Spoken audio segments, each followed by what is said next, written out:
Oi, eu aqui de novo, mais uma vez, com mais um vídeo, porque essa semana eu coloquei a meta de postar vídeos todos os dias aqui no canal. E hoje, assim, eu vou contar uma experiência um pouco diferente das que eu costumo contar aqui no canal. Eu vou falar sobre o dia que eu joguei búzios pela primeira vez.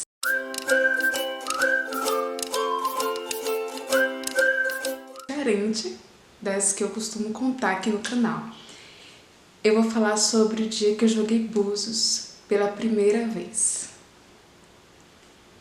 Então, para quem não me conhece, eu sou a Renata, você está aqui no Cantinho da Rê, e aqui eu falo de diversas coisas, né? Caixas, viagens, dicas, então é um mundo assim, é um universo, um pouquinho de tudo, tá? E assim, hoje eu decidi compartilhar essa experiência porque eu acredito que muita gente tem curiosidade, mas às vezes não encontra assim um amigo, alguém para conversar, como eu já estive nesse lugar, né, de querer conhecer outro universo e muitas vezes ser cercada de pessoas tão fechadas, tão preconceituosas, que isso dificultava, impossibilitava conhecer outros universos, tá? Então, o que aconteceu, né? Ai, nervosa até. Quando eu joguei búzios pela primeira vez. Então, eu conheci essa autoridade, chamada Babá, através de algumas amigas minhas. E eu fiquei muito curiosa, porque ele era uma pessoa muito inteligente, assim, sabe? Falava de muitas coisas. Ele já tinha sido da Igreja Católica e eu fui batizada na Igreja Católica. Eu passei um bom tempo frequentando a Igreja Católica, participando de grupos de jovens. Eu cheguei a fazer a primeira Eucaristia, só não fiz o Crisma, porque eu realmente sentia que aquilo não era pra mim. Mas que, por ele trazer essa visão do catolicismo, eu me identifiquei. Falei, nossa, ele já foi da Igreja Católica, eu também, e agora ele tá aqui no terreiro de candomblé, candomblé na época, né, não sei mais agora.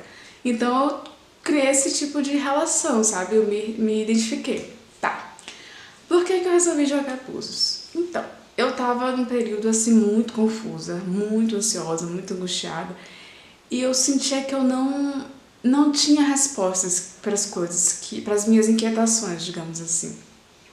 Eu lembro que eu já conversei com uma entidade chamada Marujo, tem um bom tempo.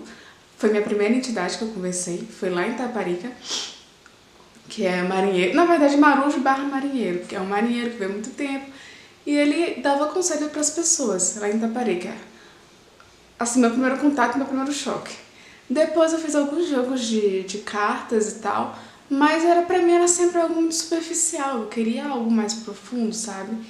Porque eu tinha uma angústia que eu não sabia explicar, eu não sabia o que era, que aquilo me incomodava, por que ninguém respondia as minhas perguntas e que perguntas eu tinha, porque eu também tinha isso, eu tinha uma angústia, mas eu não sabia o que era aquela angústia, sabe? Tá, aí eu fiz esse jogo. Gente, assim, eu fui nervosa, tremendo, porque eu não sabia o que me esperava, o que me aguardava, o que ele ia falar sobre mim. E foi algo muito confuso, na verdade, porque eu descobri muitas coisas a respeito da minha família que eu não sabia, eu desconhecia. Então, quando você passa a vida toda acreditando que as pessoas te contam, claro que a minha história de vida sempre foi um pouco confusa, não vou mentir, né? Minha mãe, ela omitia algumas coisas, eu tive uma infância meio estranha, meio confusa.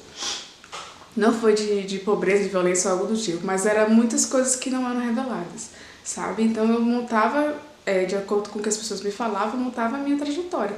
E quando eu fiz esse jogo, eu descobri que muitas coisas, sabe, era tipo uma farsa, sabe? Não existia, e tinha coisas que justificavam muito a minha forma de viver, de encarar a vida, que eu não tinha essa noção, sabe? Então foi muito confuso nesse sentido. Sabe quando você vai com perguntas e volta com mais perguntas ainda?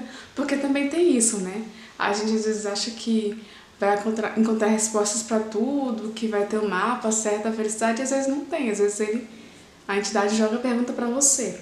E assim, deixa eu explicar um pouco melhor essa questão do jogo. Quando eu fiz jogo de búzios, o oráculo, ou Ifá também, como é conhecido,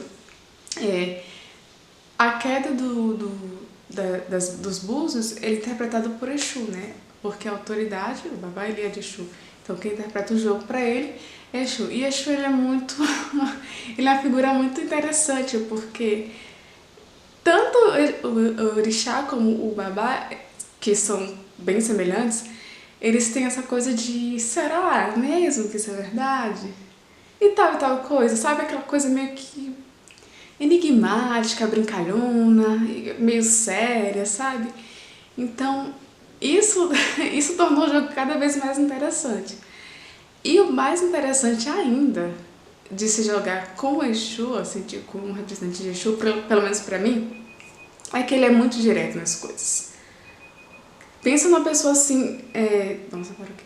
Pensa numa coisa assim muito seca, sabe? Ah, tal coisa, vai dar certo? Não, não vai dar.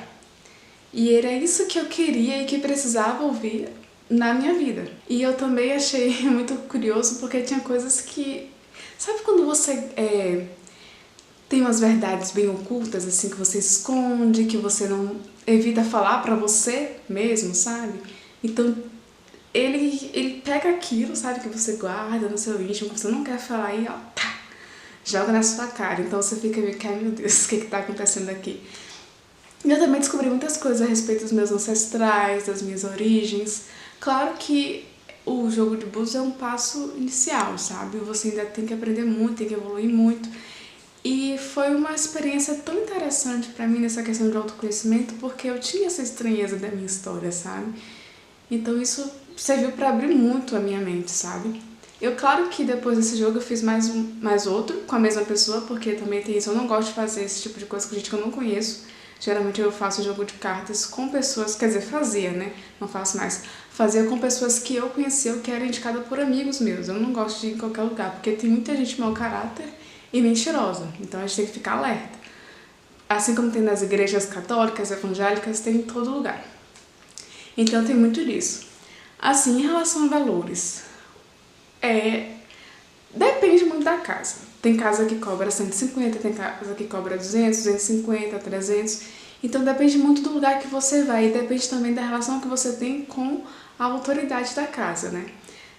Eu já vi algumas pessoas fazerem de graça, mas era um evento específico, sabe? Tinha um propósito naquilo ali, não era sempre. E também tem entidades que consultam de graça, né?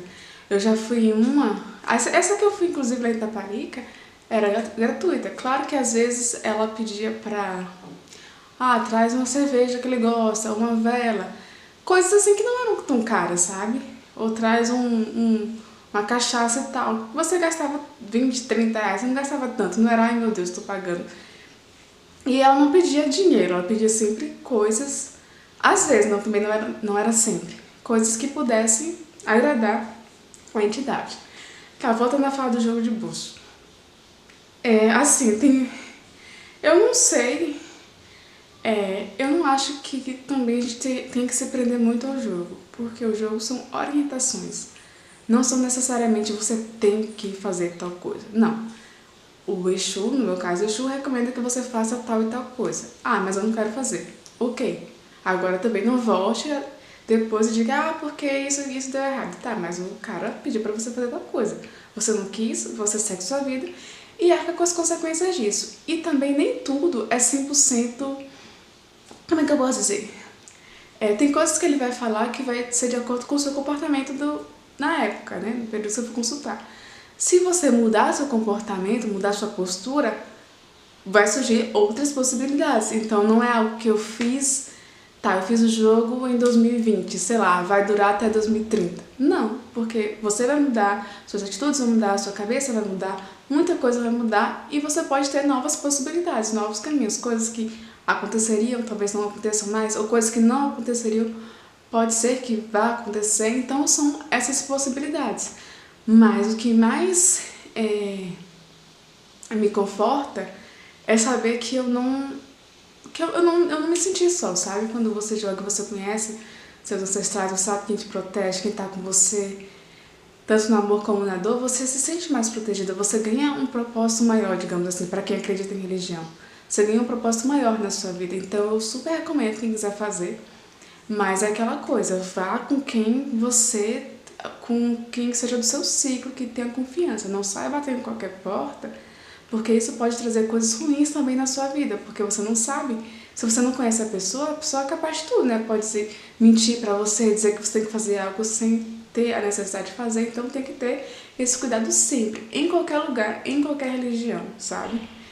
Então é isso, gente. Espero que vocês tenham gostado. Gostei muito de compartilhar minha experiência com vocês, porque é algo que eu precisava colocar pra fora, assim, sabe? Precisava me libertar disso.